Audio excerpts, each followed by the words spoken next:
దేవుని నామానికి మహిమ కలుగుగాక. ప్రియ దేవుని బిడ్డలారా, ఈ దినము ప్రతి ఉదయకాలంలో దేవుడే మనల్ని దర్శిస్తూ ప్రతి వాక్కునిస్తూ మనల్ని లేవనెత్తుతూ ఉండగా ఈ దినం దేవుడు ఏ వాక్కు నుంచి మనల్ని బలపరుస్తున్నాడో చూద్దాం. పరిశుద్ధ లేఖన గ్రంథంలోంచి కీర్తనలు 115వ దావీదు కీర్తన 12వ వచనం చదువుకుందాం. యెహోవా మమ్మును మర్చిపోలేదు, ఆయన మమ్మల్ని ఆశీర్వదించును, ఆయన ఇశ్రాయేలును ఆశీర్వదించును, అహరోను వంశస్థులను ఆశీర్వదించును. పిల్లలనేమి పెద్దలనేమి తన యందు భయభక్తులు గల వారిని యెహోవా ఆశీర్వదించును. యెహోవా మిమ్మును మీ పిల్లలను వృద్ధి పొందించును.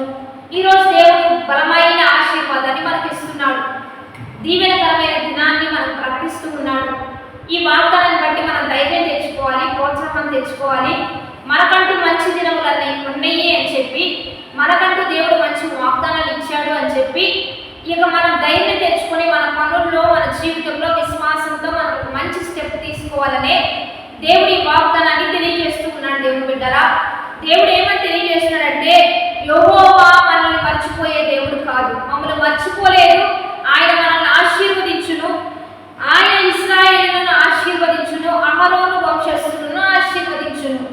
పిల్లలనేమి పెద్దలనేమి యెహోవా యందు భయభక్తులు కలవారిని యెహోవా ఆశీర్వదించును అని మంచి భక్తులు దేవుని ప్రేరణ ద్వారా రాస్తున్న మాటలు ఇవన్నీ కూడా నిన్ను మర్చిపోయే దేవుడు కాదైనా, మనుషులు మర్చినా, మనుషులు విడిచినా నిన్ను విడువని దేవుడు, మరువని దేవుడు.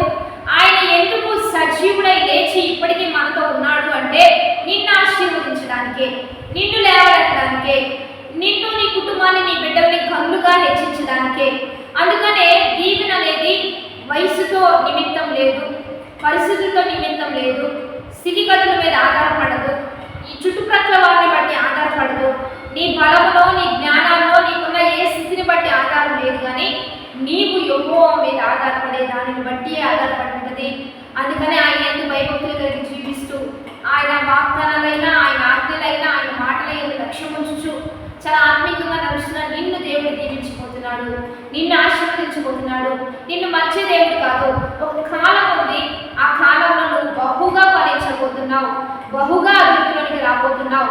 ఒక్కసారి దేవుడు దీవించాడు అంటే ఇక మరలా లేపిన దేవుడు లేపుతూ ఉంటే దించేవారు ఎవరు కూడా లేరు, ఆయన దించితే లేపేవారు ఎవరు కూడా లేరు. కనుక ఆయన నిన్ను ఆశీర్వదించడం ఆ కాలం వస్తే దేవుడు బిడ్డలారా, నిన్ను బట్టి నీ తరతరాలని దేవుడు దీవిస్తూ ఆశీర్వాదకారంగా దేవుడు మార్చిపోతూ ఉండగా ఏ పరిస్థితుల్లో నువ్వు ఉన్నా ధైర్యంగా ఉండు, విశ్వాసంగా ఉండు, ప్రార్థనాపూర్వకంగా ఉండు, దేవుని మీద నమ్మకం పెట్టుకొని విశ్వాస యాత్రలో ముందుకు కొనసాగు. ప్రతిదినము దేవుడు నేను గొప్ప చేయబోతున్నాడు, నిన్ను ఆశీర్వదించబోతున్నాడు, మహా అభివృద్ధిలోని నేను లేవనెత్తబోతూ ఉండగా వాగ్దానాన్ని బట్టి ప్రార్థన చేద్దాం. పరిశుద్ధుడా, మహోన్నతుడా, గొప్ప దేవా, ఈ దినము మీరు మాకు ఇచ్చిన బలమైన వాక్కును బట్టి నీకు మహిమ. వారు, వారి బిడ్డలు, వారి కుటుంబాలన్నీ నీ అందు భయభక్తులు కలిగి వాగ్దానం చూస్తూ ఉండగా ఆశీర్వాదాలు కరుకులుగా లేవయ్యా, దీవెన కరుకులుగా వారు ఉంచయ్యా, గనులుగా లేవనెత్తండి, ఘనమైన పాత్రలుగా హెచ్చించి బలపరచు ముందు కొనసాగించమని, నీ నామానికి మహిమ తెచ్చుకోమని ప్రభువైన యేసుక్రీస్తు నామమున పేరిట అడిగి వేడుకొని ప్రార్థిస్తున్నాము గొప్ప తండ్రి, ఆమేన్. మంచి లైక్ చేస్తూ, కామెంట్ చేస్తూ దేవుని నామాన్ని మహిమ పరుద్దాం. Have a blessed day. Amen.